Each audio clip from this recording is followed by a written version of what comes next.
Bonjour chers internautes de IGFM et d'ailleurs et bienvenue dans ce journal. Au sommaire, ce grave accident de la route à Ndioum qui a coûté la vie à 11 personnes.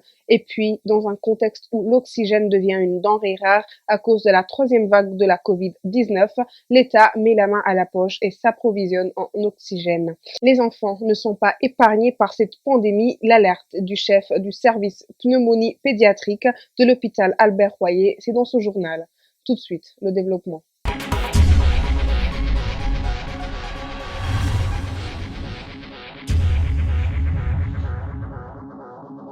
Débutons avec ce choc extrêmement meurtrier qui s'est produit ce mardi matin vers Ndioum. Un car Ndiagandiaï est entré en collision avec un minibus. Sur le coup, 9 personnes ont perdu la vie et selon la radio Futur Média, le bilan s'est ensuite alourdi à 11 morts puisque 2 autres blessés graves ont succombé à l'hôpital de Ndioum. L'accident s'est produit entre Ndioum et Taredji à hauteur du village de Guédé sur la route nationale numéro 2. Plus d'une vingtaine de blessés ont également été admis à l'hôpital de Ndioum.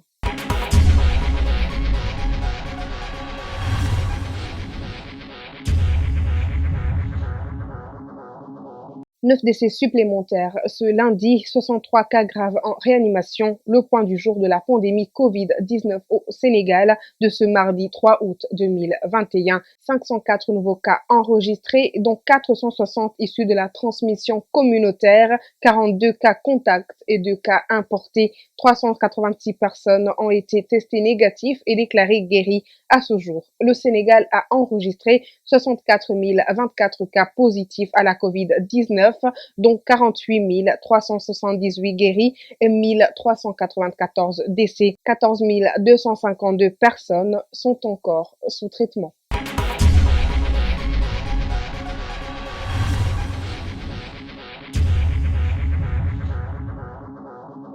Ils étaient jusque-là considérés comme les plus résistants à la Covid-19, mais la donne a changé depuis quelques semaines au Sénégal. Les enfants sont de plus en plus touchés et développent même des formes graves de la maladie qui se soldent parfois par des décès. Selon le professeur Idrissa Dambaba, chef du service pneumonie pédiatrique à l'hôpital pour enfants Albert Royer, la maladie est en train de rajeunir. Il faudra donc rajeunir également l'âge de la vaccination, estime le professeur.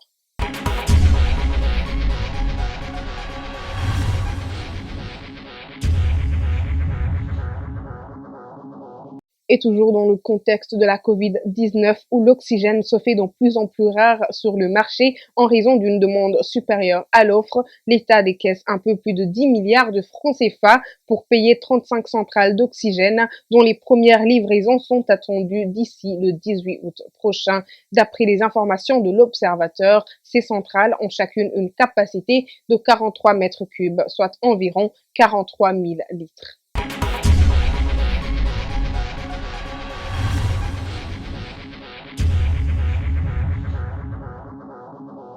Et pour clore en sport, un des derniers Sénégalais encore en lice aux Jeux Olympiques, Louis-François Mendy, s'est arrêté au premier tour ce mardi à Tokyo en terminant à l'avant-dernière place de la course de 8 athlètes comptant pour la série 1.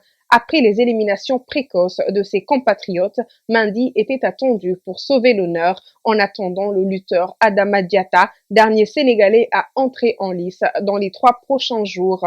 L'athlète de 22 ans termine donc à la 7e place avec un temps de 13,84. À noter que seule la tireuse Chiara Costa est passée au second tour. Merci chers internautes d'avoir suivi ce journal. On se retrouve demain sur www.igfm.sn.